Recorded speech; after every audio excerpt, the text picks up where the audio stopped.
finish up whatever's left of our turkey. My wife's working on pot pie and soup at this point, and I'd love to have some more pumpkin pie and eggnog, and I think I will do that. In the meantime, over the weekend, I watched a lot of college football. I watched a lot of basketball.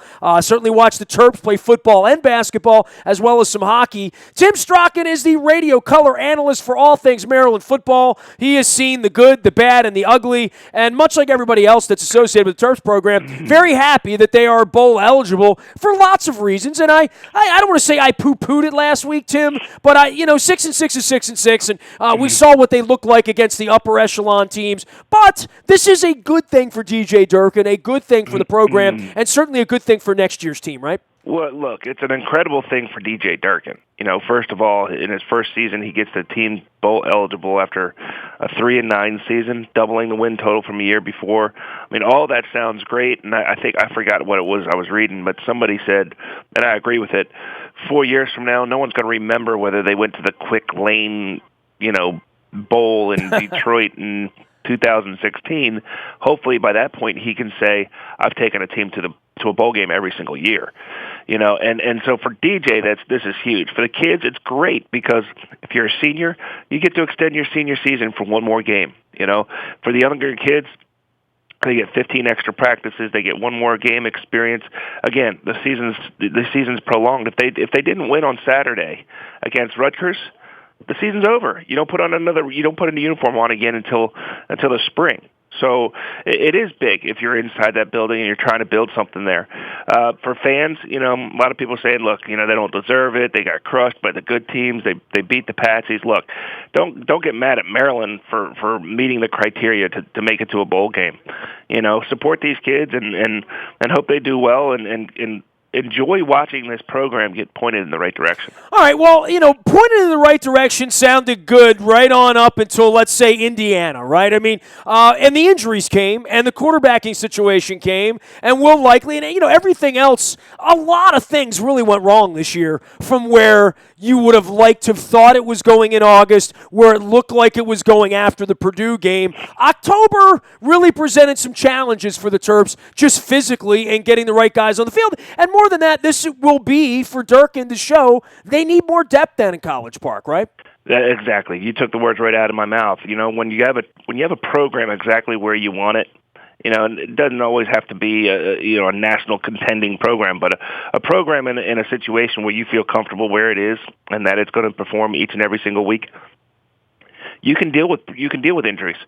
You can deal with a Will Likely going down. You can deal with the quarterbacks going down because you have depth that can step in and pick it up pretty much seamlessly where it is. Maryland's not there yet. Maryland's got some good football players, but they're all in their first 22, and the next 22. Well, they're not as good as say, Ohio State's next 22. So, that's where the biggest difference is between the two. Yes, they have some top-tier talent, but, the talent's coming in. If you read everything and you believe everything that you're reading, and he's able to keep this incoming class intact and do that again and again and again the next few years, then they will have the talent, not only in the first 22, but in the next 22. So, it takes time, but despite all those problems, despite the month of October, they're still bowl eligible. They still made this a positive season. Really weird for the Big Ten all the way around. I mean, we're all trying to get used to it, and in the ACC, we saw some choppiness, and maybe it's just the state of college football in general that Maryland could win 50-7 one week and then lose 62-3 a couple of weeks later within the conference, that some teams could look so good, so bad. I mean, look at Michigan State. I would have said before the season began, that's one that they can't win, right? And it winds up being one that they do win, and then the Indiana and the Minnesota games kind of get away from them, but then you sort of open the car up, pull the hood up a little bit, look under the engine, and see what parts were missing during those games. And, you can only dream about a completely healthy team this year that might have been able to win 8 games, right? Look, it's kind of funny that who'd have thought that when this year was all said and done, anybody was going to say, well, the biggest injury, the one that hurt the team the most was Perry Hills. Who would have ever thought that? Of course it was hard to lose Will Likely and some of those other guys, but the most crucial loss when he went out of the game, whether he played at all or had to come out at some point, was Perry Hills.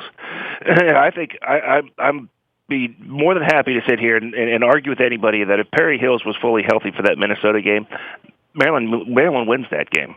If he's completely healthy for the Indiana game, Maryland wins that game. It's amazing how well he's been able to turn things around in this new system. But it just goes to show you what leadership and experience can really mean to a team. He goes out.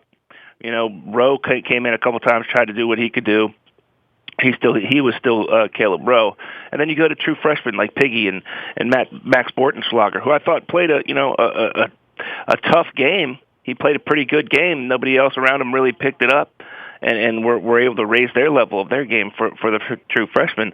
Same thing with Piggy. Piggy just doesn't have the passing ability that he should have at this stage of being able to be a starter. So it's just amazing what they've been able to do despite some of the ups and downs, and that is college football. There are some haves and there are some have-nots. Maryland's right in the middle there, and you don't just stay there. You either get better or you get worse, and I just see this program right now getting better. Oh, it could get worse. I mean, I saw Rutgers, right? I mean, you wonder how they're going to put it back together, and they're 5, 6, 7 years off of having one of those sort of magical years, and you thought, well, maybe they can move to the next level. Penn State looked like they'd fallen down the mountain, and now they've clearly picked it back up again as well. Nebraska's involved in this thing. Michigan State's going to have a long off season. For Maryland in this Boston College alleged matchup and going to Detroit for this bowl the day after Christmas, just some thoughts about the program and thoughts about what they're trying to accomplish over these next couple of weeks where they're going to get practices that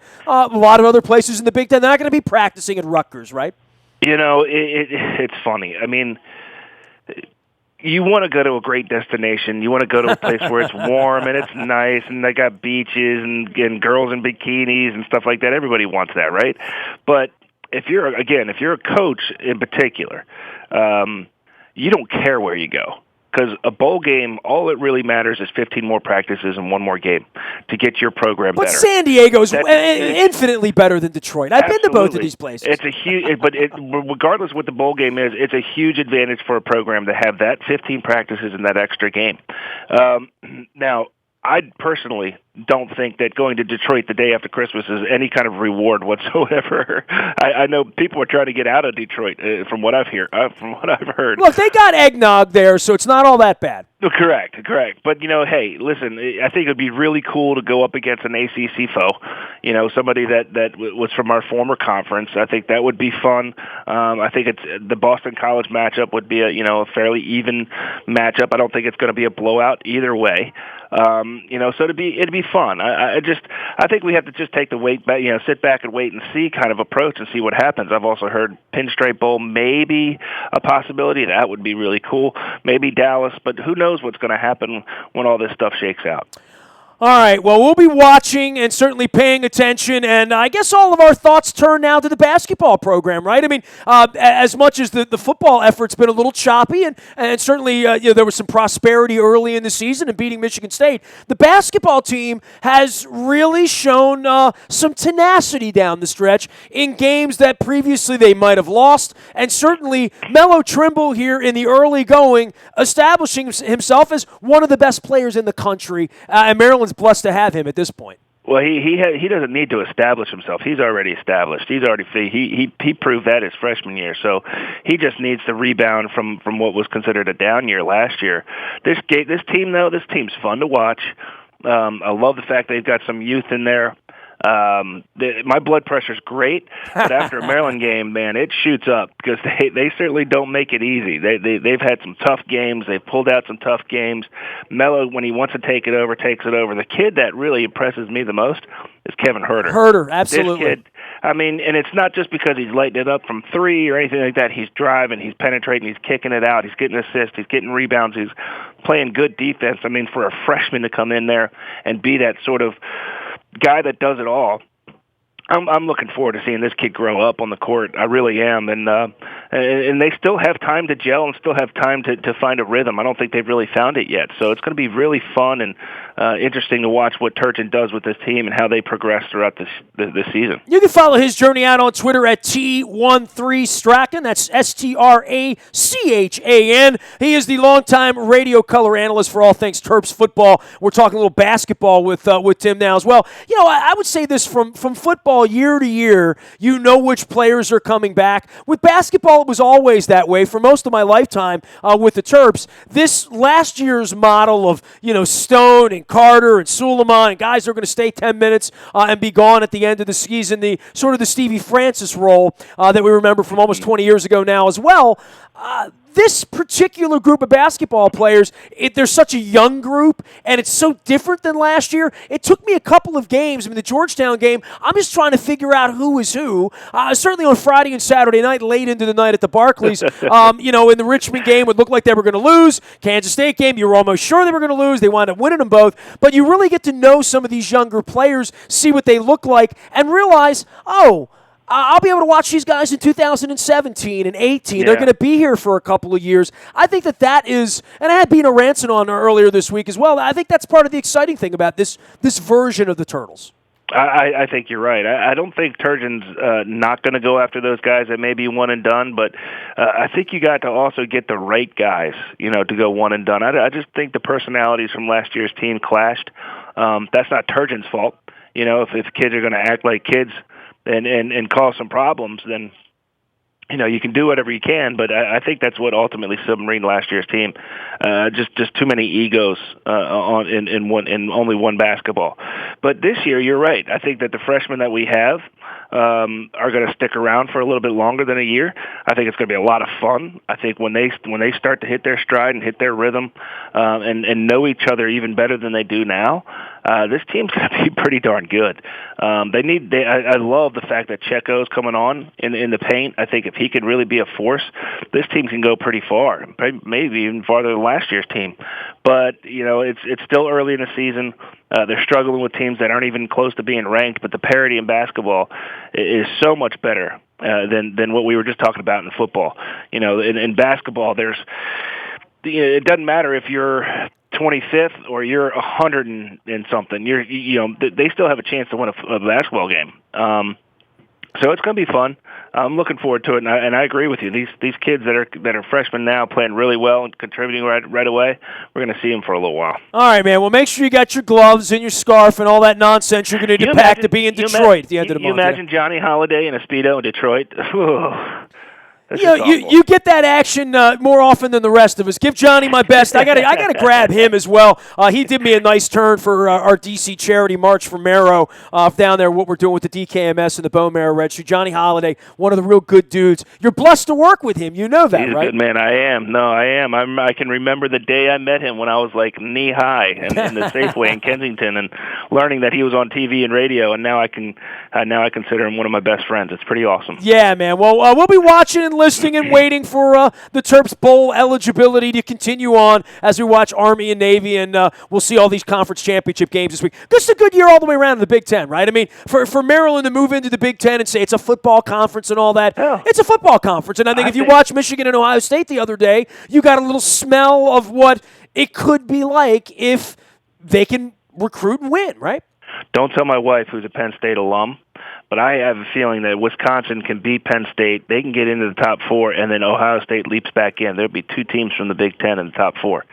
That's how good this conference is. Well, yeah, at the top, it's pretty good. I think we saw that when we had to make our way through Michigan and Ohio State a couple weeks ago. Tim Strachan is T13 Strachan. That's STRACHAN, the longtime radio voice of the Terps. Great having you on, Tim. Rest up. Happy holidays, man. Appreciate it, Nestor. Take care, bud. You got it. Good man there, Tim Strachan. Well, you can join us anytime, anywhere via your mobile device in the Buy a Toyota Audio Vault. 24 hours a day, all of our information, all of our news is there, all of our stories are there, as well as the morning newspaper coming to you each and every morning at 7 a.m. It's all brought to you by Planet Fitness and planetfitness.com, working off the eggnog, working off the pumpkin pie and the turkey and the tryptophan and all the other good stuff that's going on there. Any breaking news happens first on the WNST Tech Service. That is brought to you by Coons Ford of Security Boulevard. Dennis will be here on Thursday driving you home and getting you ready for a pretty good Thursday night football game, as well as this weekend with the Dolphins and the Ravens making it happen. Nasty at WNST.net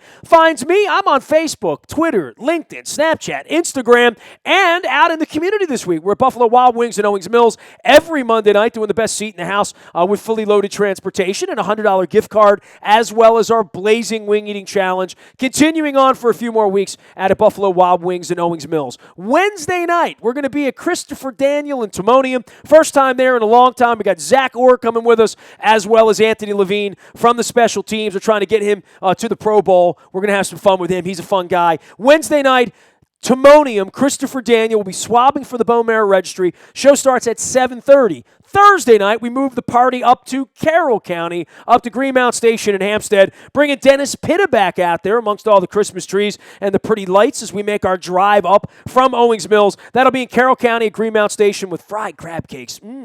On Thursday night, Dennis Pitta comes back to Carroll County. Big week, lots of things going on around here. Terps playing, Caps playing, Wizards playing, and bowl and conference championships. Just a ton of good stuff happening.